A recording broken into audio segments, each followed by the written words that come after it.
ચાલો chapter number 5 અને નવો મુદ્દો આપણો કે સીમાંત ખર્ચ એટલે શું, સૂત્ર અને એની આકૃતિ દ્વારા છે એમની સમજૂતી આપવાની છે. ઘણીવાર આ પરીક્ષામાં પૂછાઈ ગયો છે પહેલી પરીક્ષાની અંદર, તો આની અંદર એ પૂછાવાની શક્યતા હોઈ શકે. પણ જોઈએ કોઈ પણ પેઢીને ઉત્પાદન કરવું હોય તો શું થાય? ઉત્પાદન કરવું હોય તો શું થાય? હવે જો ઉત્પાદનમાં શું કરવો? વધારો. તો ખર્ચમાં પણ શું થાય? વધારો થાય. સીધી જ વાત છે.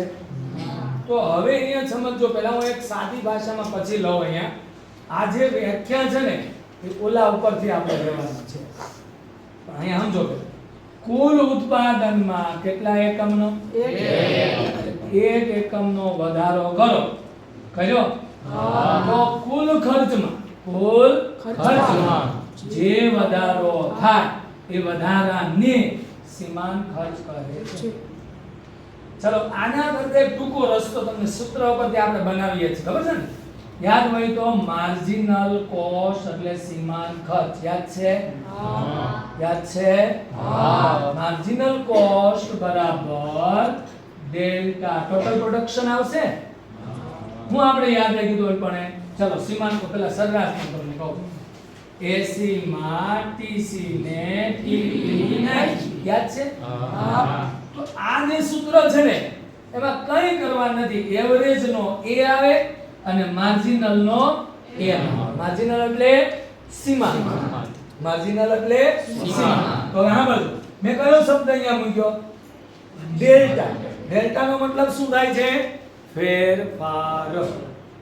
ડેલ્ટા મતલબ ફેરફાર. તો એનું આ પેટું અહીં મૂકવાનું છે. ડેલ્ટા ટીસી ડેલ્ટા ટીપી છે.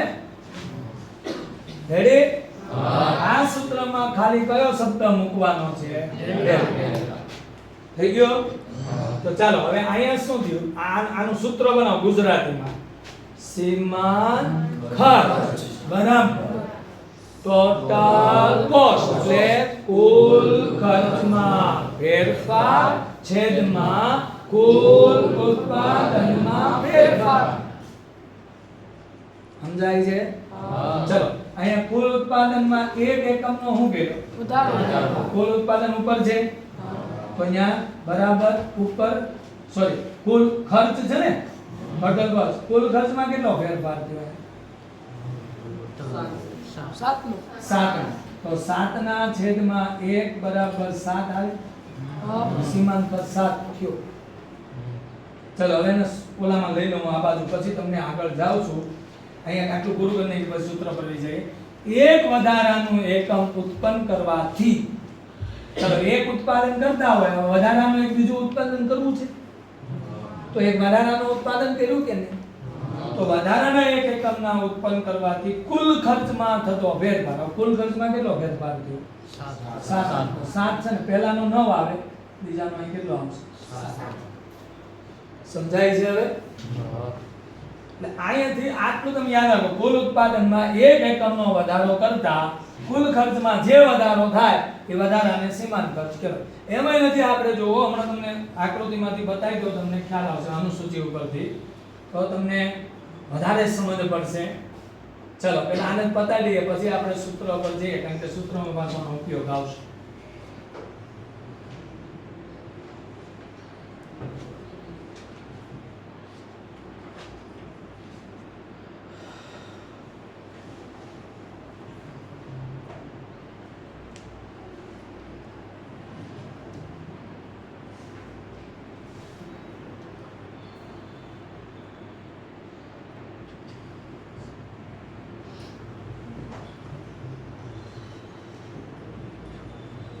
વધારે ભરાઈ ગયું ને અંદર.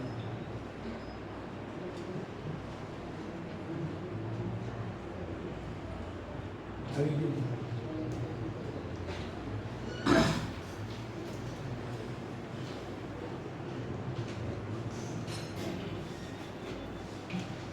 બરોબર સમજો. હવે વ્યાખ્યાને અનુરૂપ જે આપણે કરીએ છીએ ને એ જ આપણે કરવાના છે.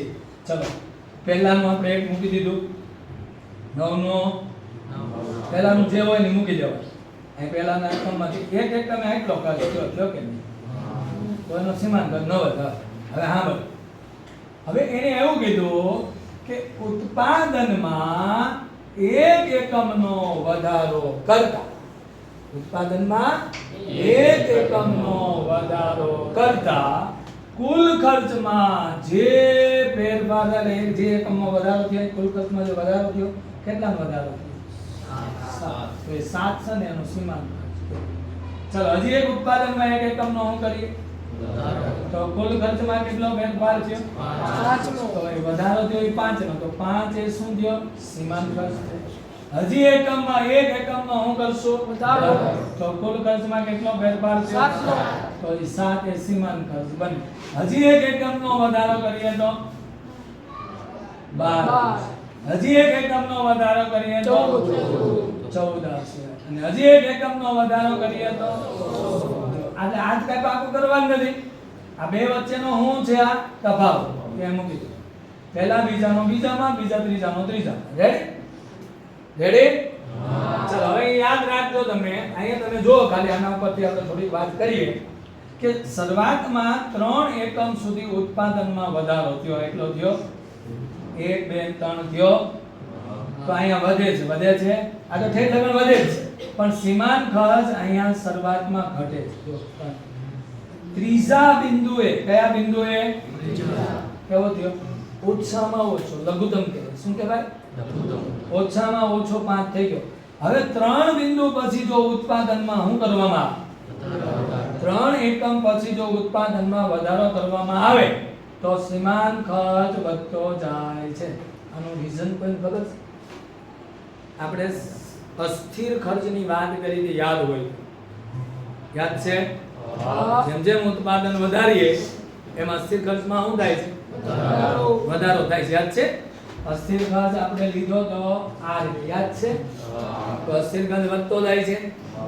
પહેલા વધતી પેદાશનો નિયમ હોય, પછી ઘટતી પેદાશનો નિયમ હોય.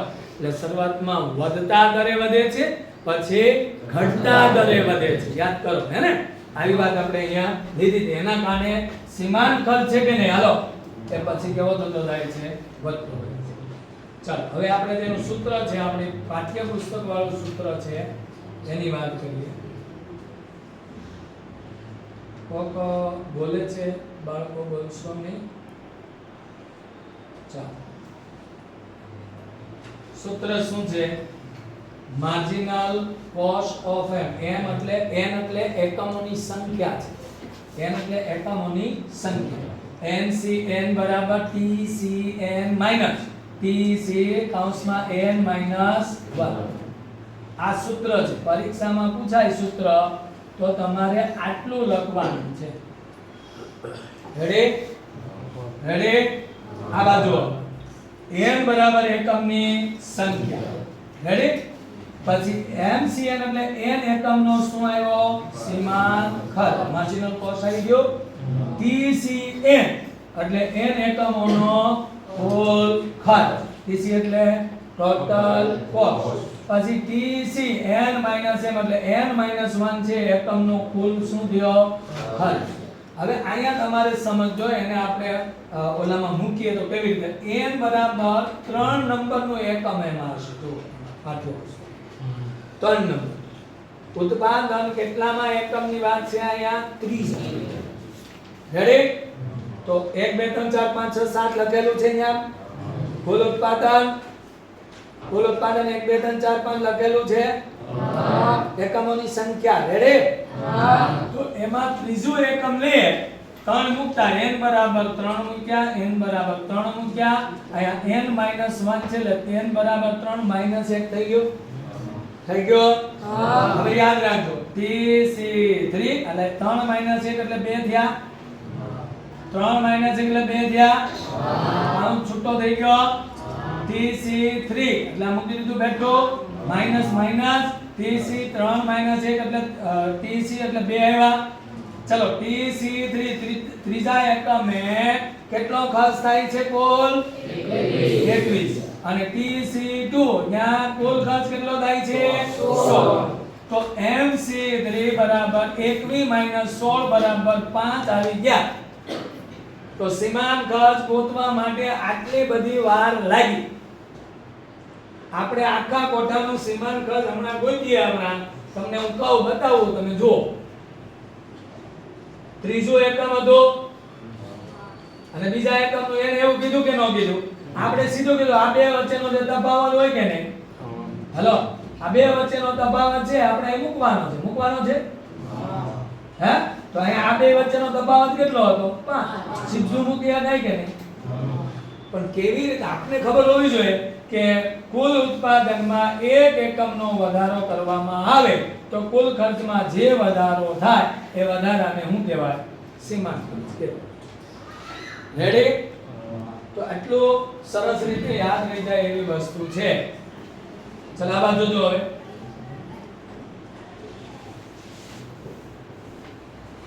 ઓલા પછી આકૃતિમાં ફરીથી સમજાવી સરેરાશ ખર્ચની જેમ જ સીમાંત ખર્ચ શરૂઆતમાં ઘટે છે જો ઘટે છે સરેરાશ ખર્ચ જેમ આપણે સરેરાશ ખર્ચની રેખા આવી હતી શરૂઆતમાં ઘટતો તો અહીંયા યુ આકારની હે તો એ ઘટતો તો કે નહીં શરૂઆતમાં અને પછી કેવો થતો હતો પણ સરખું થતું આ આમ વધશે જો ધીમે ધીમે ઘટશે અને ઝડપથી વધશે એટલે આપણે હમણાં જોયું હે ને હમણાં અનુસૂચિમાં જોયું કે ને આપણે બને શરૂઆતમાં ધીમે ધીમે ઘટે છે પછી ઝડપથી વધે તો સીમાંત ખર્ચ શરૂઆતમાં ઘટે છે ત્યારબાદ વધે છે એટલે ઉત્પાદન વધતા શરૂઆતમાં અસ્થિર ખર્ચ ઘટતા દરે વધે છે હમણાં મેં કીધું અને અમુક બિંદુ પછી વધતા દરે વધે છે જેથી શરૂઆતમાં જો ઉત્પાદન પેઢી વધારે તો સીમાંત ખર્ચ ઘટે છે અને પછી સીમાંત ખર્ચ વધે છે એટલે હોકી સ્ટિક જેવી હોય છે શરૂઆતમાં કેવો ઢાળ કહેવાય આ રૂ પછી કેવો થઈ ગયો એટલે અહીંયા બે પસંદગી અહીંયા એક જ આકૃતિમાં ઋણ અને ધન ઢાળ વાળી જોવા મળશે હવે એની આકૃતિ જોઈએ ધ્યાનથી સમજજો હવે